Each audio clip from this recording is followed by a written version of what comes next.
Thank you.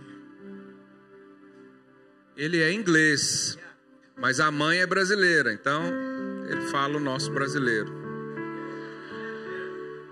Amém. Aleluia. Quem estava preocupado que eu ia pregar em inglês? Pode ser sincero. Pastor Felipe, muito obrigado. É uma grande honra e prazer para mim poder estar aqui hoje de manhã com vocês. Wow. So happy. Estou sem palavras. Esses últimos 2 dias eu estava lá com os jovens no acampamento que está acontecendo lá.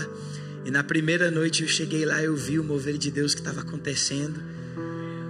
E eu levantei, eu peguei o microfone. Eu não sei se eu posso falar isso, está sendo transmitido, né? Mas eu vou falar. Os outros pastores podem vir reclamar comigo depois. Eu levantei lá, eu falei, sinceramente, eu acho que eu encontrei os radicais livres mais avivados do nosso mundo aqui. Uau. O que Deus está fazendo lá naquele acampamento com eles é algo extraordinário. Levantei e nem precisei falar nada. O Espírito Santo já desceu naquele lugar. Tinha pessoas sendo batizadas no Espírito Santo, recebendo chamado, curados. Foi um negócio, uma bagunça santa, eu gosto de falar. Aleluia. Creio que vai ser o mesmo aqui hoje. Quem crê? Aleluia. Então, irmãos, como o pastor falou, eu sou filho do pastor Giles. Creio que carrego essa mesma unção. Aleluia. Vocês lembram que ele gosta de correr aqui dentro, então se prepara para correr um pouco. Tô brincando. Aleluia. Ontem no acampamento nós tivemos que subir o monte lá. Tivemos várias atividades no monte. Eu virei para os irmãos e falei, eu não botei vocês para correr, botei vocês para subir o monte. Aumentei o nível de unção agora. Aleluia. Mas, irmãos, eu estou aqui, eu estou terminando uma viagem missionária. Eu tive esse convite do pastor Rainer, do pastor Felipe, para estar aqui com vocês. E alegrou o meu coração, porque eu creio que Deus guardou o melhor vinho por último. Para vocês que me acompanham, talvez vocês viram que eu e meu pai, nós saímos do Brasil, fazemos uma viagem missionária. Viajamos dia 31 de maio, estou na rua até agora.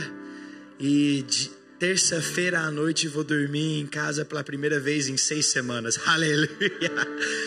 Mas nós fizemos uma viagem missionária maravilhosa. Nós começamos na África, fomos na Angola, na Etiópia e na África do Sul. A gente estava ministrando para refugiados da Eritreia e da Etiópia. Tem muitas pessoas fugindo desses países por causa de guerra civil, corrupção nos governos. Da Eritreia tem 6 milhões de pessoas de lá, mas só 2 milhões moram na Eritreia. O resto está espalhado pelo mundo porque fugiram dos seus países. Então tivemos um tempo poderoso lá ministrando com esse povo. A gente tinha reuniões que começava 10 da manhã e acabava 10 da noite. Não tinha ninguém que parava. A gente mandava o povo ir almoçar e o povo não queria ir embora. Ficava adorando o Senhor e o culto simplesmente continuava. Vimos coisas maravilhosas. Depois disso meu pai voltou para o Brasil e eu segui, continuei. Eu estava esses dias agora em Amsterdã, numa conferência para evangelistas do mundo inteiro. Tinha 4.000 evangelistas lá, juntos, reunidos, discutindo como que nós vamos ganhar esse mundo para Jesus nos próximos 10 anos. Uma visão extraordinária, mas fui convidado para estar lá e foi muito encorajador ver quantos Deus tem chamado pessoas para ganhar almas. Eu sou um evangelista igual meu pai, então almas queimam no meu coração. Mas eu quero encorajá-los aqui, porque enquanto eu estava lá, eu vi que uma das perguntas que mais era perguntado, era essa. Primeiramente, como que a gente ganha mais pessoas? Segundo, como que nós agora discipulamos essas pessoas? E terceiro, como que a gente agora dá espaço para essas pessoas serem usadas? E eu vi que todo mundo estava lá, estava assim, coçando a cabeça, sem saber o que fazer. E eu sentei lá, pensando para mim mesmo, mas rapaz, nós já temos tudo isso. Aleluia, Deus tem nos agraciado com a visão de cada membro é um ministro, que na verdade não é simplesmente o pastor que está lá no púlpito, mas cada um de nós temos esse chamado queimando nos nossos corações para ganhar almas, para fazer discípulos, para abrir espaço para eles e agora ganhar mais almas e discipular outros. Aleluia, gente, eu quero expressar para vocês que o que Deus tem te dado aqui é especial. Entramos aqui até no culto, no louvor aqui, eu senti a presença de Deus tão forte aqui. Quem sentiu essa presença? Aleluia, aleluia. Eu sinto agora que Deus tem colocado essa última parada na minha viagem, porque Ele quer derramar uma unção dobrada aqui esta manhã. Aleluia, Ele realmente guardou o melhor vinho por último. Aleluia. E hoje, peraí, senti o calor do Espírito aqui em cima.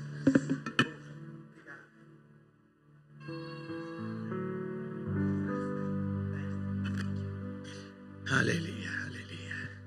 Sou igual ao meu pai, então eu gosto de ficar andando. Não sou pregador parado, não. Se você percebeu que eu perdi a minha voz um pouquinho, a culpa é dos adolescentes, ok? Pode culpá-los depois.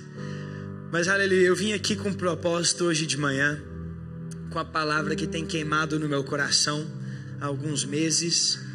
Para vocês que não sabem, neste momento eu estou estudando numa faculdade nos Estados Unidos. Estou de férias no momento. Levei esse tempo de férias para viajar, para pregar, aleluia. Mas quando eu não estou fazendo isso, eu estou morando nos Estados Unidos. Eu faço faculdade num lugar chamado Oral Roberts University. É uma faculdade que foi criada por um grande evangelista lá. Um evangelista que evangelizava em tendas, tinha um ministério muito forte de curas. E ele ouviu a voz do Senhor um dia o chamando para abrir uma faculdade para treinar a próxima geração de líderes que vai levar o evangelho para esse mundo inteiro. Então eu ouvi dessa faculdade com esse chamado incrível e era um sonho impossível, mas Deus fez um milagre extraordinário. Eu ganhei uma bolsa 100% lá, não estou pagando nem um centavo para estar lá. Deus pagou tudo para mim e simplesmente entregou na minha mão, aleluia. Então eu estou lá estudando teologia lá para afiar minha espada, para que eu possa ser uma espada na mão do Senhor. Então, enquanto eu estava lá, eu passei muito tempo visitando igrejas diferentes. Nessa cidade nós não temos uma igreja videira ainda, aleluia. Mas eu passei muito tempo passando por igrejas diferentes, indo para várias reuniões de jovens diferentes. E eu sempre percebi a mesma coisa em cada lugar que eu ia. Tinha uma mensagem muito semelhante. A mensagem que eles estavam pregando era sempre assim, muito agradável de ouvir. Mas no fundo eu vi que tinha um problema. Todo lugar que eu ia, a única coisa que eu ouvia era como que você deve viver sua vida. Vou te ensinar agora a vida do cristão, é assim que você deve viver. Jovem, vive assim, assim, assim. E sabe, isso cria uma palestra muito agradável. Tem milhares de coaches nesse mundo que estão ganhando milhões fazendo exatamente isso. Te ensinando como que você vai viver a sua vida. E na verdade nos púlpitos lá estavam pregando isso, como viver a sua vida. E uma indignação começou a formar dentro de mim, uma indignação santa, pastor. Porque eu pensei, rapaz, mas Jesus não veio aqui para me ensinar como viver a minha vida. Na verdade não, ele chegou e falou, eu sou a vida.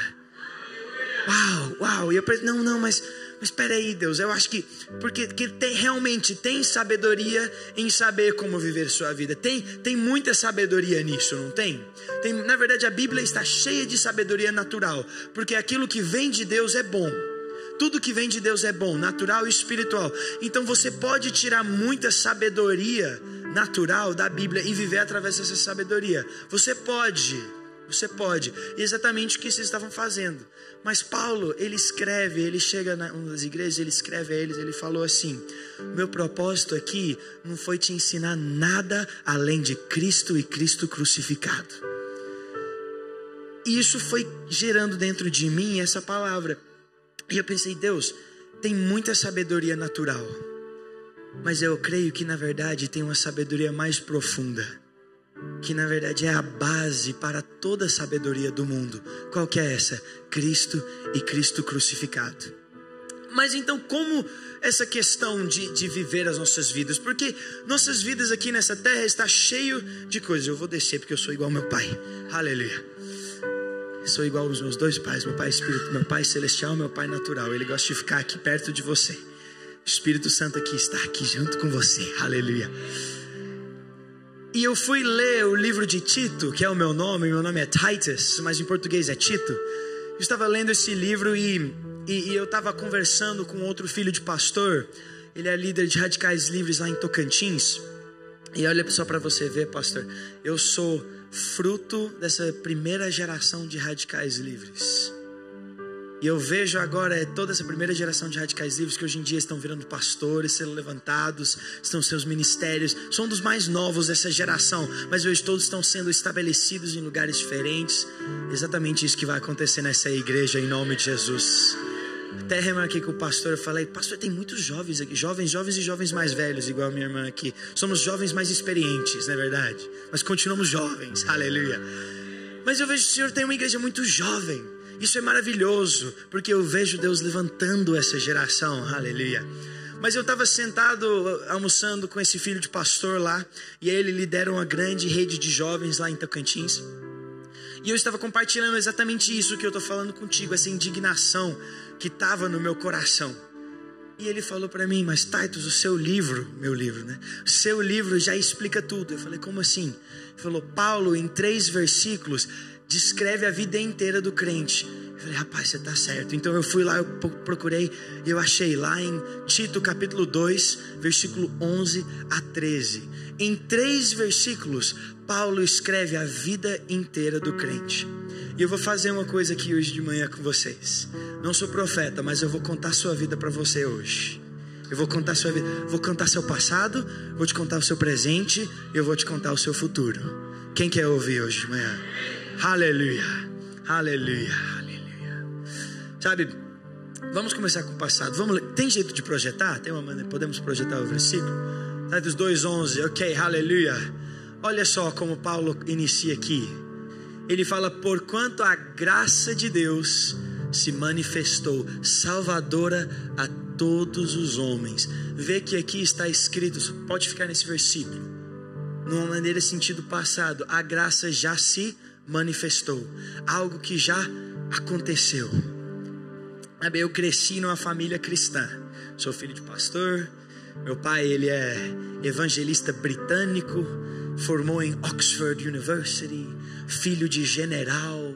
Meu pai cresceu vivendo em vários países, ele cresceu na China, na Alemanha, na Rússia, na Inglaterra, sabe, naquela vida militar de uma sociedade alta, famílias nobres. Minha mãe vem de uma cidade chamada Sanclerlândia. Quem aqui já ouviu de Sanclerlândia? Com certeza meu pai já mencionou Sanclerlândia aqui para vocês. Irmão, Sanclerlândia é assim, meu avô tem uma fazenda lá em Sanclerlândia. Eu falo, para chegar lá você tem que ir aos confins da terra e continuar um pouquinho mais que você chega lá. Vieram de lugares completamente diferentes, mas o Senhor uniu-los numa promessa, um chamado extraordinário. Então eu cresci nascendo nesse ambiente de um pai evangelista que estava todo dia pregando nas ruas, fazendo cruzadas em tendas lá na Inglaterra. E com 2 anos de idade, ele fez a decisão para nós mudarmos para o Brasil, para andarmos mais perto com o pastor Luísio, o presbitério lá em Goiânia, ajudar a igreja lá. Naquela época a videira era só 1 ou 2 prédios, eu acho que era, só tinha lá em Goiânia, eu acho. 2002. Tinha São Paulo também. Só Goiânia e São Paulo, era uma obra bem pequena ainda, mas meu pai sentiu o encargo de voltar lá para ajudar nessa questão de evangelismo, plantação de igreja, e nós vimos esse mover de Deus extraordinário naquela época, né? Uma explosão de crescimento, uma explosão de multiplicação. Então eu cresci nesse ambiente da palavra, na presença de Deus. Então eu nunca tive, graças a Deus, meu testemunho é esse, que eu nunca tive nenhum momento da minha vida que eu cresci fora da luz de Cristo. Nunca tive nenhum momento de rebelião que eu fui para o mundo buscar. Aleluia! Eu não tenho aquele testemunho, sabe? Tenho um testemunho muito forte, né? Eu estava nas drogas, eu estava perdido, fui só. Não tenho esse testemunho, né? Eu vi as drogas, né? A galera fumando maconha, eu falei, não, eu não quero participar disso não, né? Porque eles vai desse negócio e pula para outra coisa, né? Porque não satisfaz. O que o povo, eles tomam aí, o que eles querem tomar depois? O que eles pulam pro próximo? Aí vai pra droga e... Como que você sabe? Tô brincando com você. Mas eu nunca tinha esse desejo, graças a Deus. Eu tenho esse testemunho maravilhoso que eu sempre estive dentro da casa. Mas eu preciso confessar algo para você, pastora. Isso é muito pessoal, é um pecado grande que eu preciso confessar. Para todas as irmãs dos Kids aqui, eu não gostava do Kids, cara. detestava domingo de manhã fazer o quê? Ter que ir pro Kids. Mas por quê? Porque eu já tinha crescido ouvindo todas as histórias.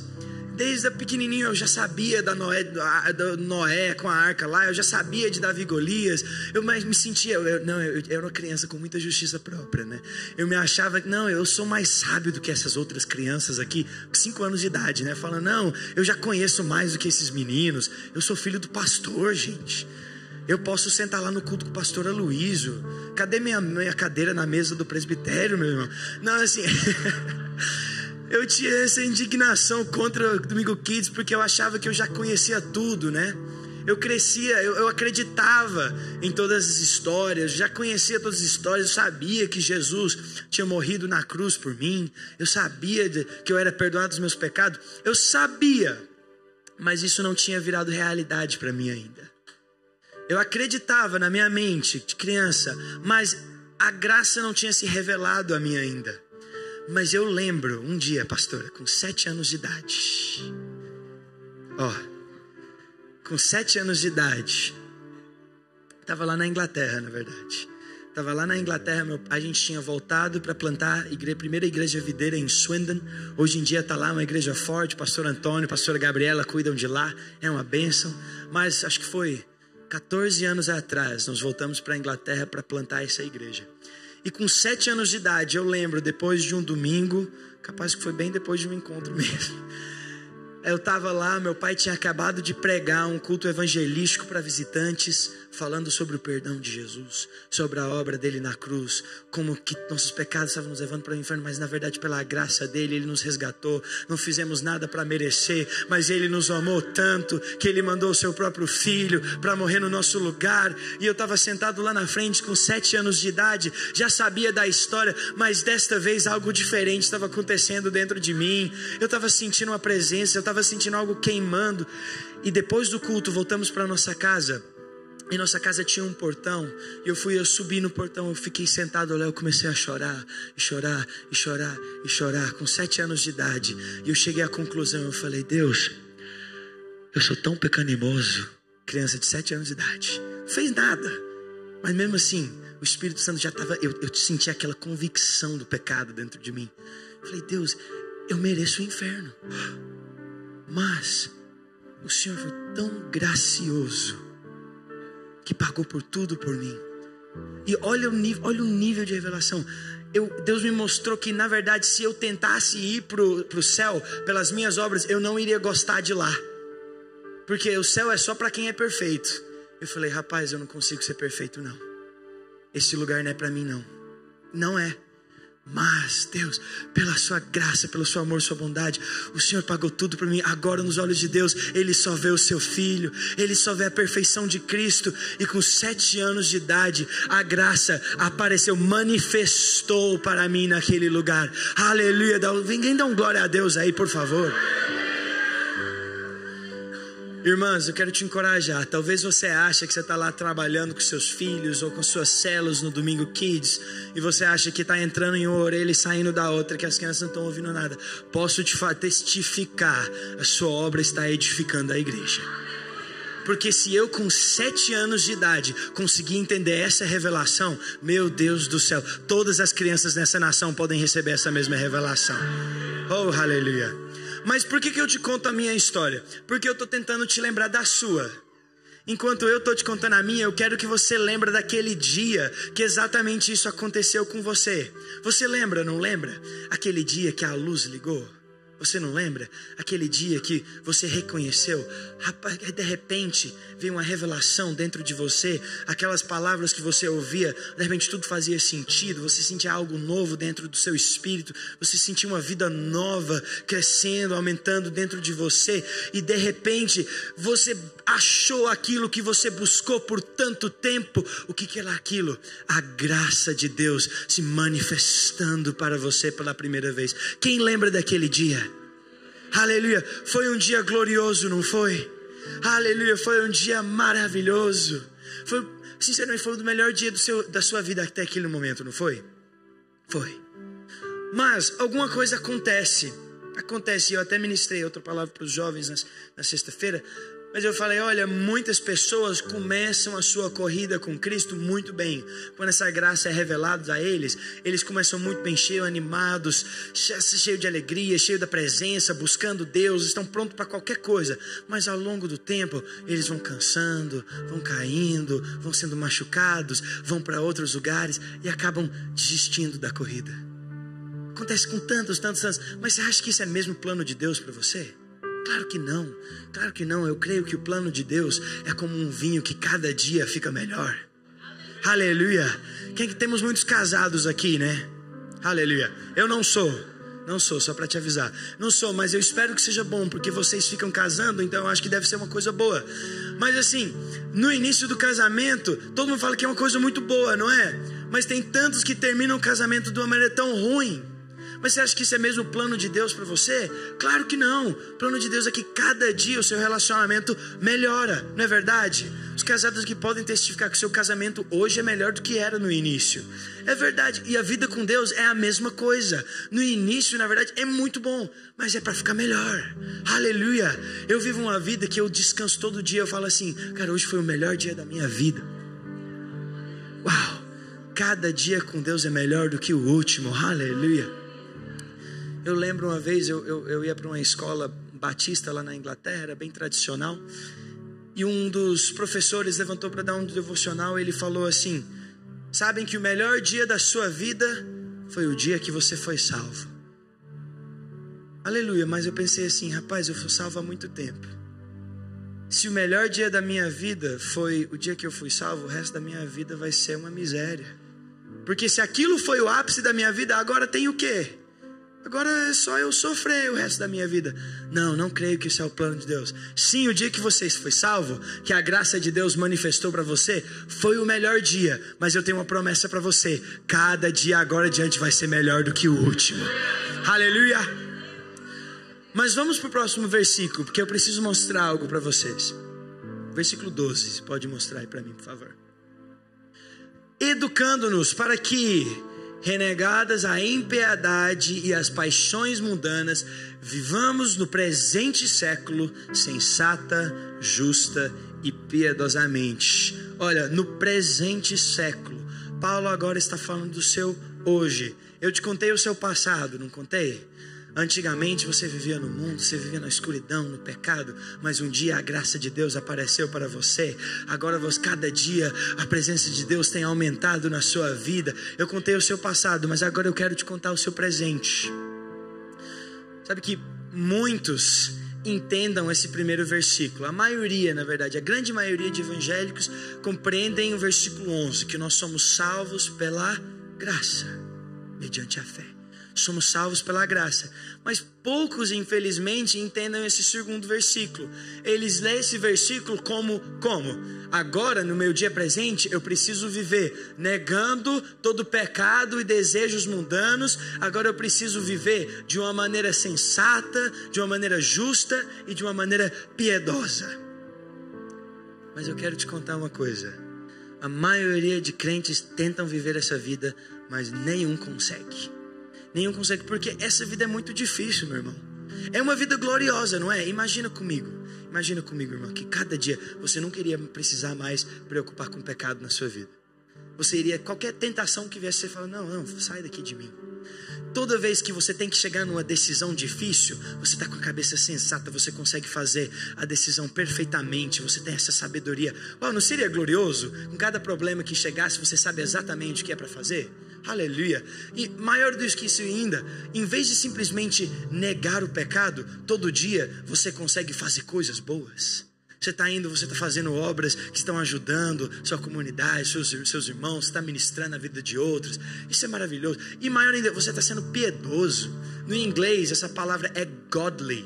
Piedoso significa literalmente semelhante a Deus. Você está agindo como Deus está agindo. Uau!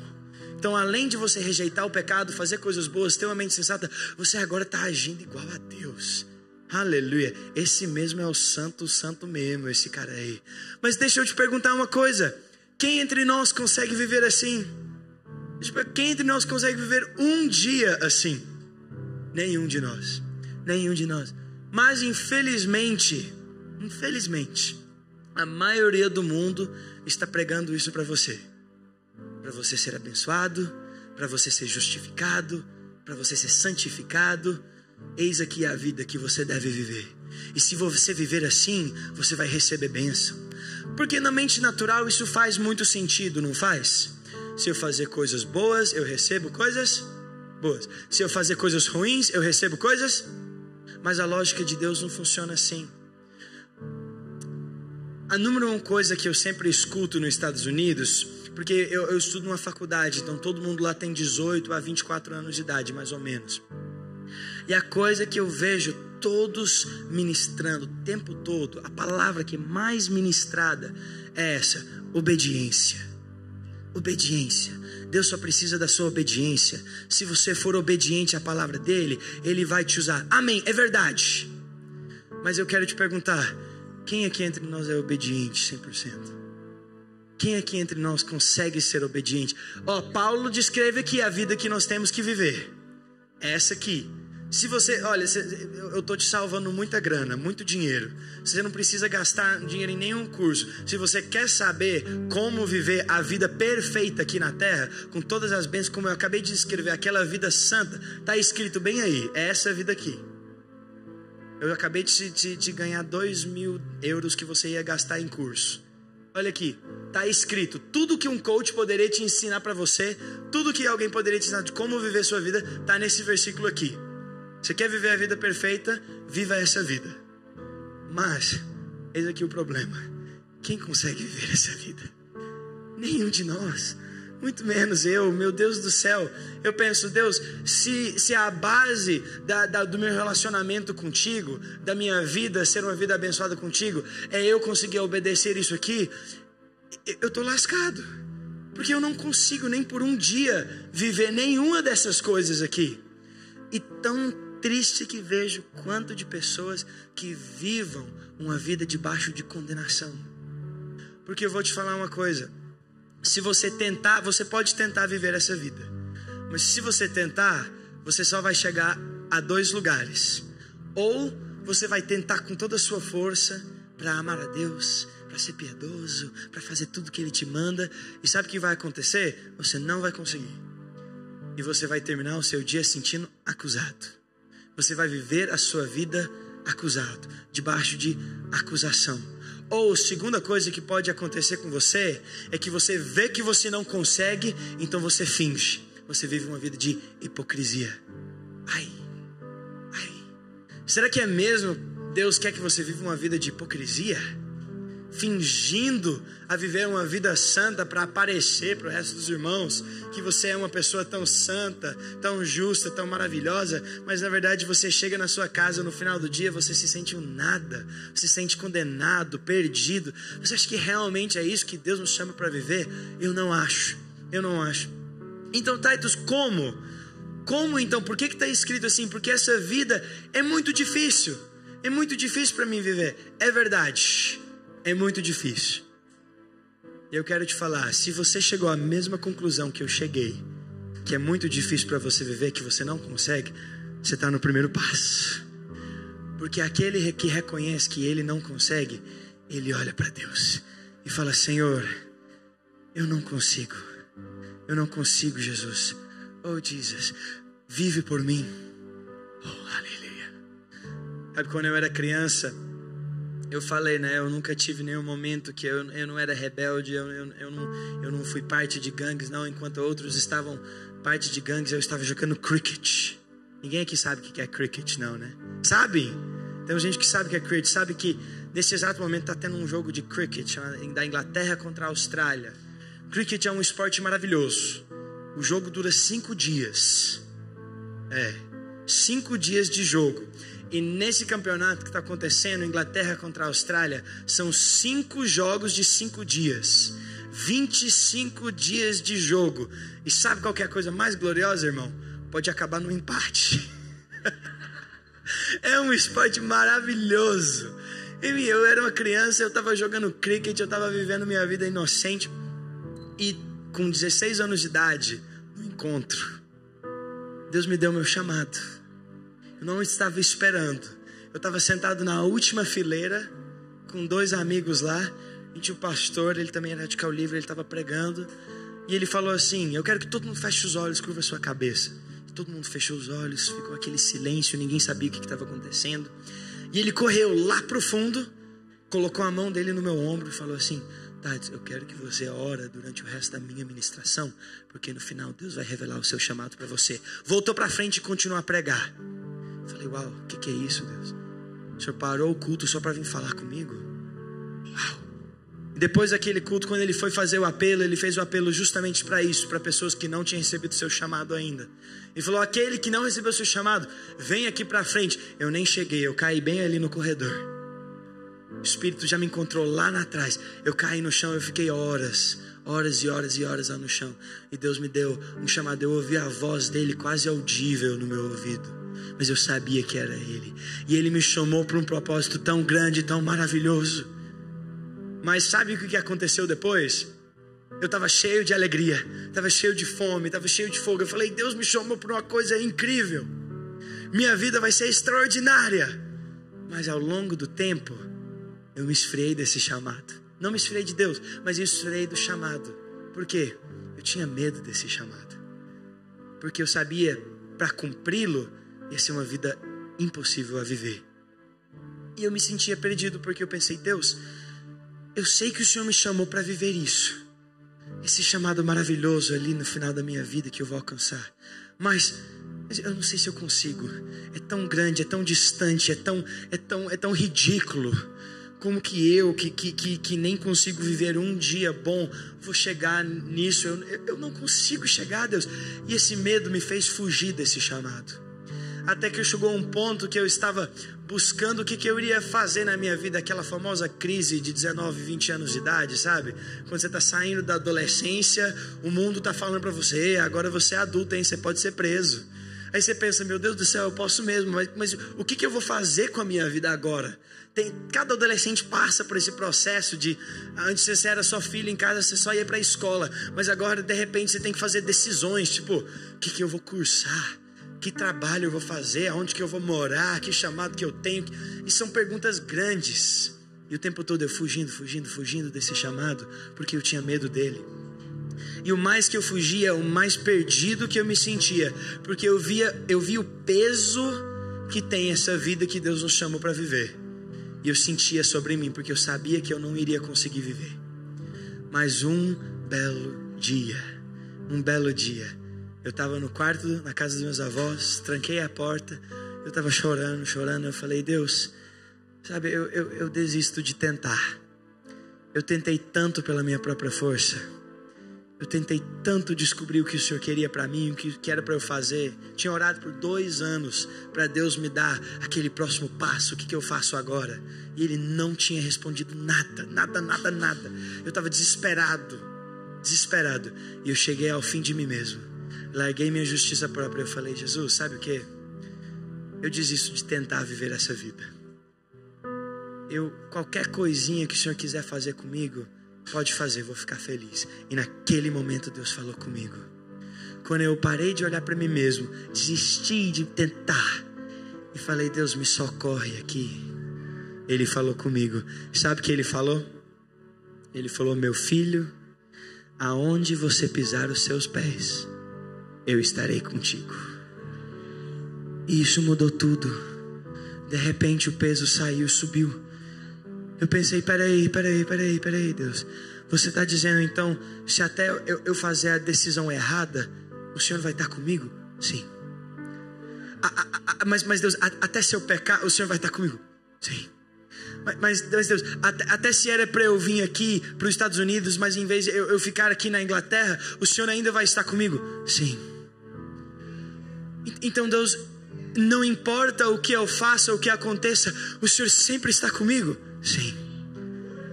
Uau. Então eu não preciso preocupar mais. Eu não preciso preocupar mais em como eu vou viver. Independente disso, o Senhor vai estar comigo. E sabe o que aconteceu? Porque eu descansei na promessa dEle.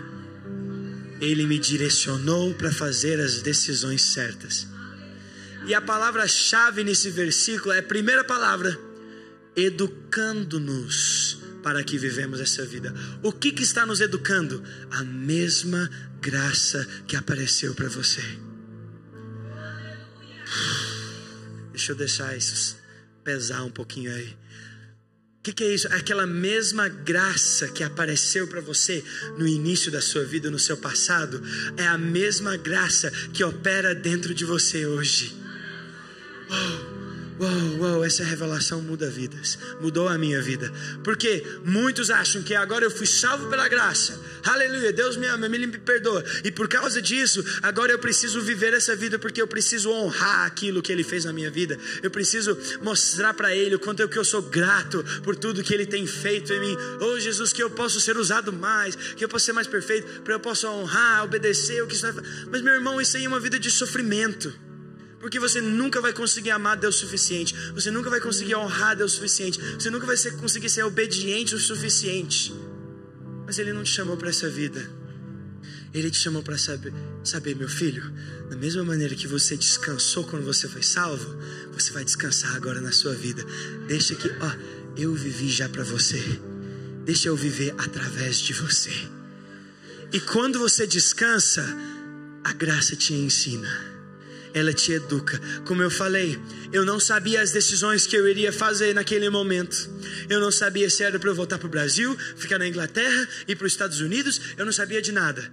Eu descansei e Deus foi me educando os meus passos. Ele abriu todas as portas. E quando eu cheguei ao final, eu falei, mas todas as boas decisões que era para eu fazer, eu fiz. E todas as ruins que agora eu vejo que teriam me levado para a destruição, eu evitei. Mas em nenhum momento foi eu. Foi tudo a graça de Deus me direcionando. Foi tudo porque eu descansei na presença dEle. A graça foi me educando. Então olha a diferença agora. Quando eu te mostrei esse versículo para a primeira vez, parecia um desafio impossível, não é? E eu escuto muito essa pregação. O pastor, ele levanta aqui em cima. E até na faculdade nós temos... Olha o quanto que essa faculdade é maravilhosa. O quanto que Deus é bom. 2 vezes por semana, nós temos um culto obrigatório para todos os alunos participar. É uma glória. Toda quarta e sexta-feira, das 11 ao meio-dia, todas as aulas param. Todos nós vamos para o nosso prédio, que é uma igreja, cabe 3.000 alunos lá dentro, e todos nós estamos lá, e temos louvor, temos adoração, temos oferta, é um culto, e um ministro vem e prega para nós, e nós recebemos palestrantes do mundo inteiro, dos grandes ministérios, Bill Johnson, toda essa galera vem e ministra para nós, e eu fui tão agraciado que eu falei, Deus, eu quero sentar lá na primeira fileira nesses cultos. Mas não é eu que escolho, é a escola que escolhe onde você senta. Você é assinado no lugar. Onde que Deus me deu? A primeira ponta aqui para eu sentar. Aleluia. Então eu estava aqui assim, recebendo de todas as palestras bem na frente. Mas um dia veio um pregador e ele pregou uma mensagem que deixou todo mundo maravilhado. Todo mundo saiu daquele culto pensando, uau. Até o nosso presidente da faculdade levantou depois e falou, eu acho que essa é a palavra mais poderosa que foi ministrado aqui. E só eu olhei para todo mundo e falei, é mesmo? Essa palavra foi terrível. Meu Deus, estou saindo daqui me sentindo condenado. Por quê? Ele veio e falou assim, não, o crente está muito apaixonado com a bênção. A gente só foca na bênção de Deus. A gente está muito preocupado em receber coisas boas. A gente é muito egoísta. A gente só foca naquilo para Deus nos dar coisas. Mas na verdade, nós precisamos ser apaixonados na nossa fidelidade a Cristo. E todo mundo, uau. E eu falei, rapaz, é verdade. Claro que nós temos que estar mais apaixonados em Cristo do que nas coisas. Mas todo mundo saiu daquele culto pensando assim, meu Deus, eu não sou fiel o suficiente. Eu tenho que tentar ser mais fiel. Agora eu vou me esforçar para ser mais apaixonado por Cristo. E o que vai acontecer? Mesma coisa. Você vai ou acabar condenado ou um hipócrita. Mas eu estou aqui para te contar boas novas. Quando você descansa na graça dEle, sabendo que até que você não vai ser fiel, Ele vai sempre ser fiel. O que isso vai gerar dentro do seu coração? Uma fidelidade nova. Vai criar uma paixão dentro de você para amar mais a Deus. Vai criar uma paixão, um amor. A graça vai gerar dentro de você isso. O grande pastor Joseph Prince, amo esse irmão. Eu falo isso abertamente. Para mim, os dois pregadores, mestres da palavra que eu vejo como referência no mundo hoje em dia são Joseph Prince e pastor Aloysio Silva. Sim, Deus deu uma medida, uma porção da graça extraordinária para esses dois homens, é uma coisa extraordinária. Mas eu estava ouvindo uma pregação dele no YouTube, e ele falou que um dia ele estava caminhando no mercado, que eles têm mercados grandes lá na Singapura, e uma irmã da igreja encontrou ele lá e falou: pastor Prince, tudo bem? Puxou aquele papo e falou: pastor, deixa eu te perguntar uma coisa. Por que no seu culto o senhor não prega mais sobre o estilo de vida do crente? De como o crente deve viver? E ele falou: mas por que eu precisaria pregar isso para você? Isso daí é fruto do que eu prego para você toda semana. Aquele que tem a semente, que é a graça de Deus, que é Cristo, ele vai viver o estilo de vida, vai nascer dele, vai ser fruto. Mas aquele que tenta ter o fruto sem a semente, nunca vai alcançá-la. Nunca vai. É impossível uma mangueira crescer uma pera. É impossível. Você tem que ser um pé que gera peras. Então, qual que é o segredo que eu estou querendo mostrar para vocês? Para você viver essa vida, você tem que ter a semente. Qual que é essa semente? Cristo. Cristo. Cristo. Olha só a diferença. Quando eu te mostrei esse versículo para a primeira vez, era um desafio impossível, não é verdade? Você sentou aí e pensou: como que eu vou viver essa vida que Paulo descreveu? É impossível. É impossível. Mas agora que você entendeu que não é através da sua força, mas através da força dele, não é através da sua vida, mas da vida dele que ele está vivendo através de você, isso larga de ser um mandamento e vira uma promessa. Agora Deus não está mandando. No Antigo Testamento ele mandou você viver assim. Agora ele está falando: você, meu filho, você não precisa, você pode. Ele oferece essa vida para você.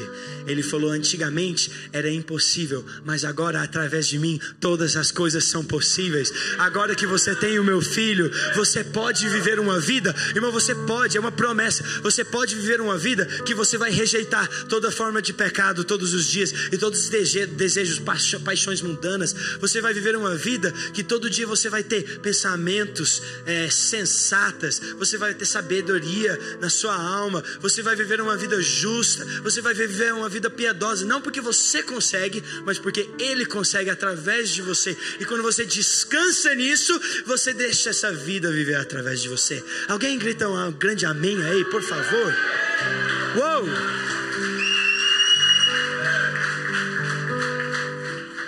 Eu não sei da sua vida, mas eu quero viver assim. Eu quero viver assim. E agora eu não preciso tentar mais. Eu posso recebê-la, é uma promessa. Deus me deu de graça. E eu quero levar vocês ao terceiro versículo, e vou encerrar com isso. O terceiro versículo, pode passar aí.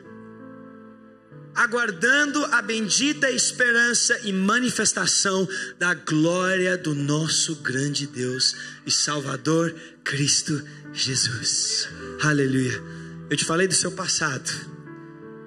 Você era perdido, pecador. Mas um belo dia a graça apareceu, manifestou na sua vida, não é verdade? Sua vida nunca mais foi a mesma. Hoje em dia, no seu dia presente, você vive como essa vida maravilhosa, mas não pela sua força, mas pela força dele. Não pelas suas boas obras, mas pela graça dele, que vai te ensinar a viver todo dia. Porque ela está te ensinando. Então se você cair, não tem problema. Fala: meu filho, levanta de novo, vamos tentar de novo aqui. Minha graça vai te ensinar a viver. Não importa se você consegue ou não, eu consigo. Descansa em mim. Esse é o seu presente. O seu presente é uma vida de descanso. Aleluia. Mas agora eu vou te falar o seu futuro. E é tão triste, isso quebra o meu coração, que a maioria de crentes não vivam esse futuro. Olha só o que está escrito: aguardando, você está esperando chegar a bendita esperança. Aquele que entende que o seu passado foi pela graça, o seu presente é pela graça e o seu futuro é pela graça, ele vive como aguardando a bendita esperança. Ele vive com esperança para o amanhã. Mas vou te contar uma coisa, talvez isso vai te chocar. A maioria de cristão vive com medo de amanhã. Não é verdade? Todo mundo fala, oh, Maranata, Jesus, volta Jesus. Mas e se eu falasse para você, Jesus vai voltar próximo domingo? E se eu te falasse isso? A maioria de crentes ia falar, não, pera aí. Eu tenho coisa demais para fazer ainda. Não, deixa eu correr lá em casa e arrumar minha vida. Eu tenho uma semana. Ok, o que eu preciso fazer? Eu preciso arrepender desses pecados. Eu preciso resolver meu relacionamento com os meus pais. Eu preciso reconciliar meu casamento. Não, eu preciso multiplicar a minha célula ainda. Eu preciso ganhar mais almas para Jesus. Mas Jesus, eu não fiz o suficiente por você ainda. E muitos vivem com medo da volta de Jesus. Na verdade, eles prefeririam que Jesus voltasse depois, para que eles possam fazer mais agora. Ai, deixa eu te explicar por que isso é uma coisa ruim. Porque aquele que acha que ele ainda precisa fazer algo para Deus, ainda está vivendo debaixo da justiça própria. Você ainda está vivendo debaixo de algum sistema de merecimento. Você acha que você precisa cumprir algo aqui nesta terra, para quando Jesus voltar, você pode mostrar para ele, Jesus, olha tudo aqui que eu fiz para você. Mas a Bíblia fala, tem muitos que vão chegar lá naquele dia, vão falar, Jesus, olha aqui tudo que eu fiz para você. Ele vai falar, meu filho, eu nem te conheço. Ai, para ser uma pessoa que chega lá no céu e ouve essas palavras. Mas a maioria vivem com medo disso. Vivem com medo que vão chegar no céu, que Jesus vai voltar ou vão morrer, vão chegar lá, e Cristo não vai falar, bem-vindo meu bom e fiel servo. Eles vivem com medo que Jesus vai virar para eles e falar, mas eu não te conheço. Vivem com esse medo, então vivem querendo fazer coisas para mostrar o quanto são fiéis, o quanto são ministérios são frutíferos, quanto sua família é abençoada, para mostrar para Deus. Mas eu vou te falar, isso é tudo justiça própria. Sabe, Jesus, ele resolve esse problema com uma fala. Em João capítulo 6, precisa projetar não. Jesus está pregando sobre perdão. E ele fala como todos que vêm para ele vão ser perdoados, vão ser salvos. E olha a resposta. Tem uns homens que vêm até Jesus depois dessa pregação. E eles perguntam, a primeira pergunta que eles fazem é, Jesus, que obra de Deus nós podemos fazer para agradar a Deus? Que obra de Deus podemos fazer? E eles achavam que estavam sendo muito nobres. Agora entendemos que Deus nos ama. Vamos ir conquistar o mundo para Ele. Jesus, que obra de Deus santa podemos ir fazer por você? Sabe o que Jesus responde? Ele responde, você quer mesmo trabalhar por Deus? Ok, vou te falar a única coisa que você pode fazer, a única obra que tem nesse mundo para você fazer. Ele responde, a única obra que você pode fazer é crer naquele que Ele te enviou.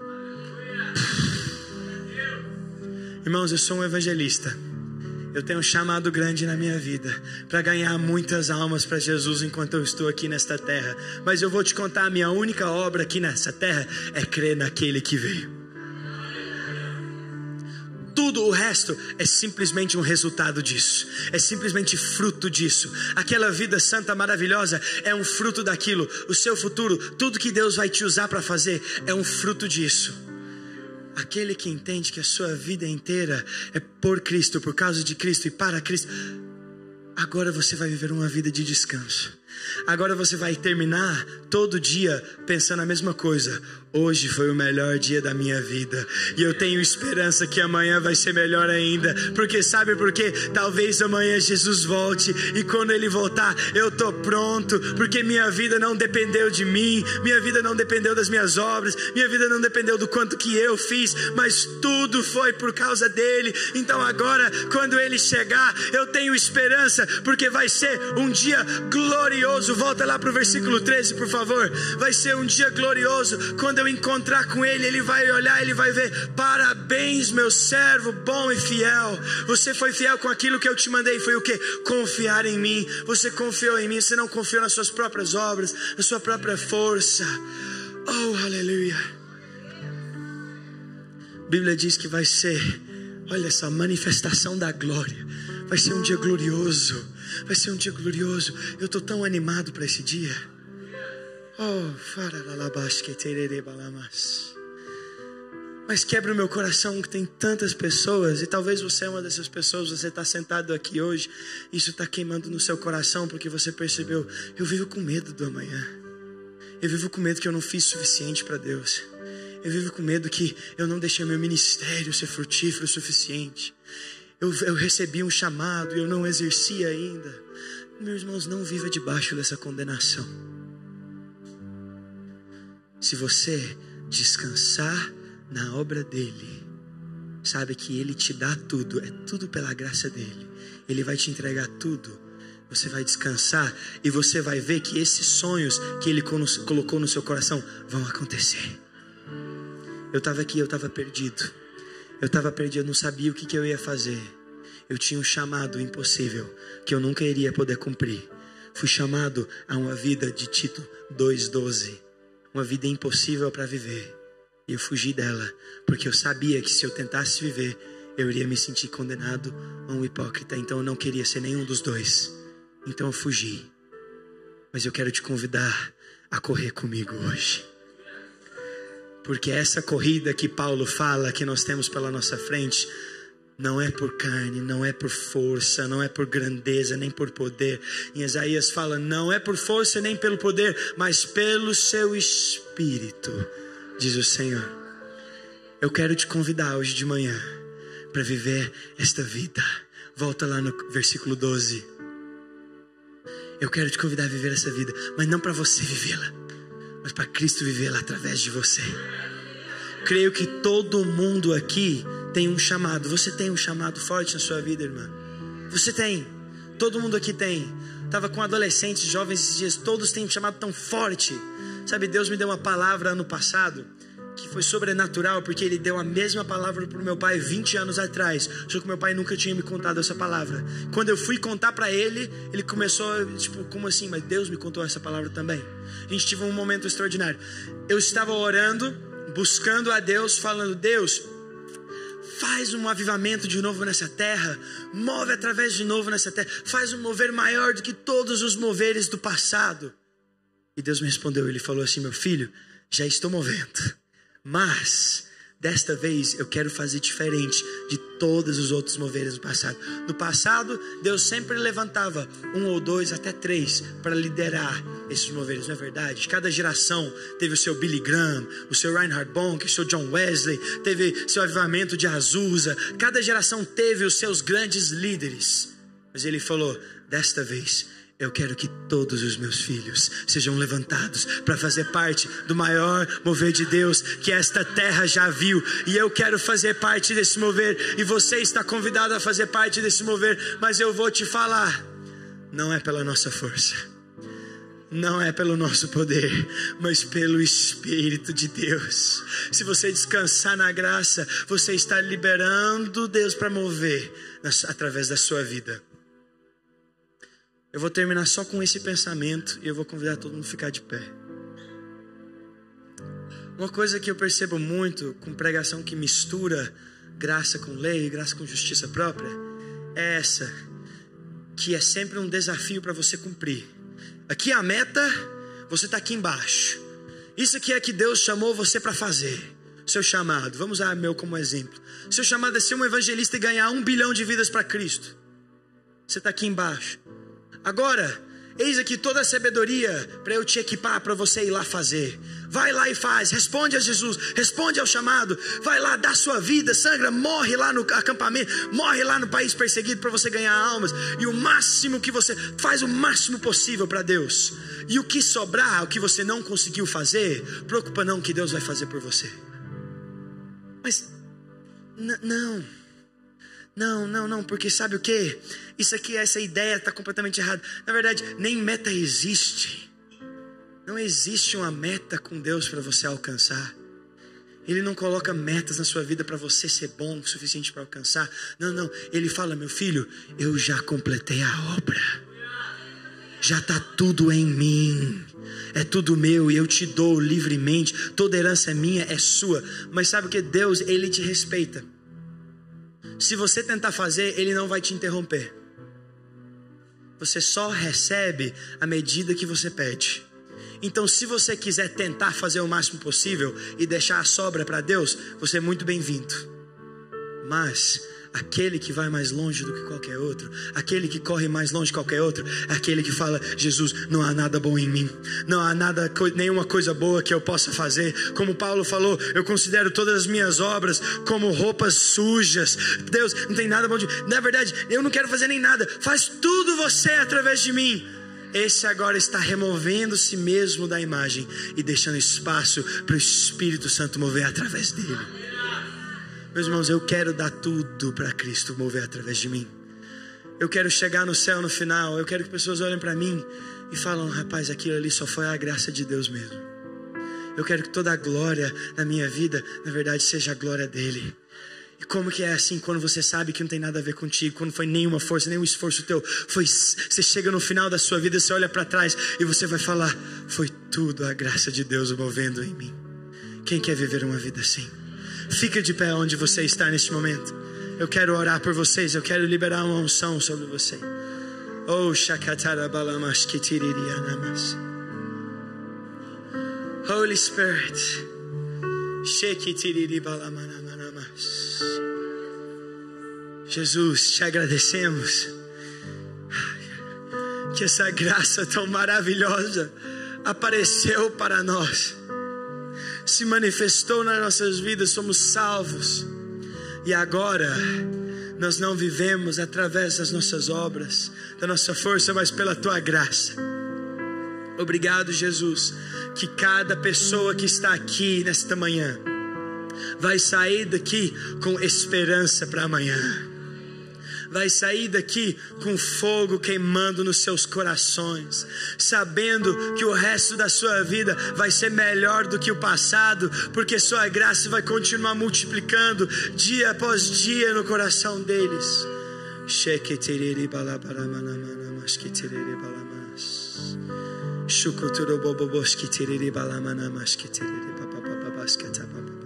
Presence of God is here. A presença de Deus está aqui.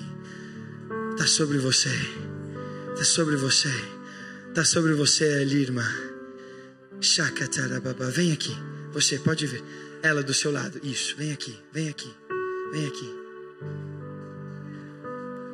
A presença de Deus está sobre você. Fica aqui.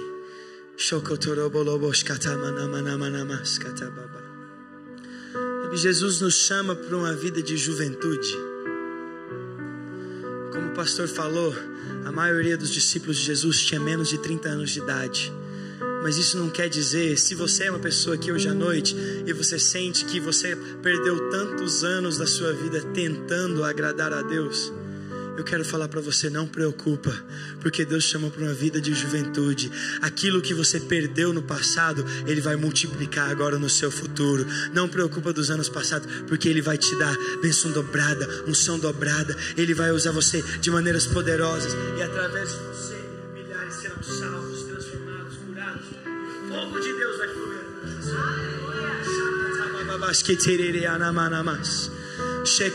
Começa a buscar por mais dele. Começa a buscar o Espírito Santo, todos juntos aqui. Levanta sua voz, começa a buscar. Fala: Deus, eu quero mais, eu quero ser usado mais. Agora eu entendo, Deus, que não é pela minha força, mas pelo teu Espírito. Eu quero mais do seu Espírito na minha vida. Começa a buscar.